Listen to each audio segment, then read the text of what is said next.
చిన్న అంశాన్ని దేన్ని వదలరు.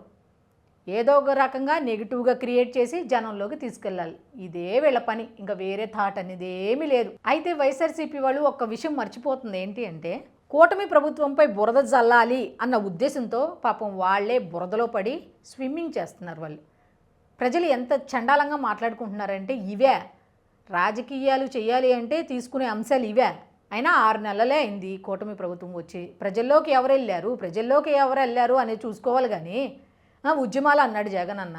ఆ ఉద్యమాల్లో ఎవరు పాల్గొన్నారు, ఎవరు వెళ్ళారు, ఏ ఏ జిల్లాలో సక్సెస్ అయింది, ఏ జిల్లాలో ఫెయిల్యూర్ అయింది ఏంటనేది అది బేరీ చేసుకోవాలా?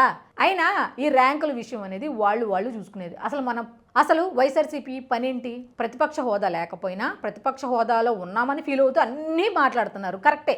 మరి మీ పనేంటి? ర్యాంకులు ఇస్తారో లేకపోతే వాళ్ళు ఏదో పడతారు. అసలు వాళ్ళ ర్యాంకులతో మనకేంటి సంబంధం అని ఎందుకు అనుకోవట్లా?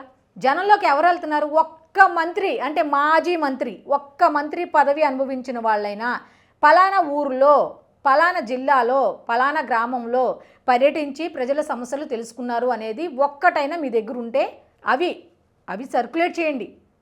నారా లోకేష్ ఇక్కడ ఫెయిల్ అయ్యాడు, పవన్ కళ్యాణ్ ఇక్కడ ఫెయిల్ అయ్యాడు, చంద్రబాబు నాయుడు అక్కడ ఫెయిల్ అయ్యాడు, మిగతా మంత్రులు ఇక్కడ ఫెయిల్ ఇవి చేసుకోవాలి. కానీ ర్యాంకులు ఇచ్చారు, కొట్టుకున్నారు, జోగి రమేష్ వెళ్ళి వాళ్ళ కార్యక్రమంలో పాల్గొన్నారు, ఏంది ఇది? జగన్మోహన్ రెడ్డి గారు ప్రతి ఒక్కళ్ళు అనేది ఏంటి అంటే, మీరు వ్యక్తిగతంగా ఎటువంటి వాళ్ళైనా మీరు చేసే రాజకీయం చాలా సీరియస్ రాజకీయం చేస్తారు అనే పేరైతే జనంలో ఉంది. మీరు కామ్గా ఉన్నారు అంటే ఏదో చెయ్యబోతున్నారు, మీరు అంత సింపుల్గా నవ్వుతున్నారు అంటే ఆ నవ్వు వెనుక ఏదో ఉంది మర్మం అనేది అందరూ మాట్లాడుకునే మాట. కాబట్టి జగన్మోహన్ రెడ్డి గారు ఇప్పుడైనా గ్రౌండ్ లెవెల్లోకి రండి. ఏం జరుగుతుందో చూసుకోండి. మీ వాళ్ళు ఎలాంటి చిన్న చిన్న సిల్లీ రాజకీయాలు చేసి పరువు పోగొట్టుకుంటున్నారో ఒక్కసారి గమనించుకోండి. మీరు మారారు అంటే కుదరదు. మీరు మారారు లేదు అనేది జనం చెప్పాలి. మీరు చెప్పుకుంటే కుదరదు.